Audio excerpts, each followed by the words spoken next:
আমাদের অনেকের মোবাইলে ডাটা থাকার পরেই কিন্তু অনেক সময় ভিডিও ডাউনলোড করা যায় না। ডাউনলোড করতে গেলে আটকে যায়।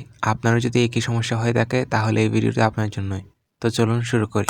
অলরাইট, প্রথমে আমরা ইউটিউবে চলে আসব। তারপর এখান থেকে আমরা প্রোফাইলে ক্লিক করব। তারপর এখান থেকে আমরা চলে আসব সেটিংসে। সেটিংসে আসার পর একটু নিচে স্ক্রল করব। তারপর ডাউনলোড অপশনে ক্লিক করব। ডাউনলোড অপশনে আসার পর এখানে আমরা 3টা অপশন দেখতে পাচ্ছি। এখানের প্রথমটা যদি আপনি ওকে করে দেন তাহলে কিন্তু আপনার ওয়াইফাই ছাড়া কোনো ভিডিও ডাউনলোড করতে পারবেন না। আর যদি এটা অফ থাকে তাহলে আপনি ডাটা দিয়েও আপনার ভিডিও ডাউনলোড করতে পারবেন। আচ্ছা, আমরা প্রথমে চালু অবস্থায় ব্যাকে চলে আসি, দেখি যে আমাদের ভিডিও ডাউনলোড হয় কিনা। আমরা একটা ভিডিও সিলেক্ট করে নিই এবং এখান থেকে আমরা ডাউনলোড অপশনে ক্লিক করব। ডাউনলোডে ক্লিক করার পর আমাদের ভিডিওটা ডাউনলোড হতে চাইবে। আমরা আবারও আমাদের ডাউনলোড অপশনে চলে আসব, দেখব যে ভিডিওটা কি ডাউনলোড হচ্ছে কিনা। আমরা এখানে দেখতে পাচ্ছি আমাদের ভিডিওটা কিন্তু ডাউনলোড হচ্ছে না, বরং আটকে আছে।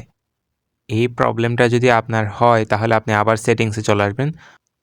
তারপর একইভাবে আবার ডাউনলোড অপশনে চলে আসবেন।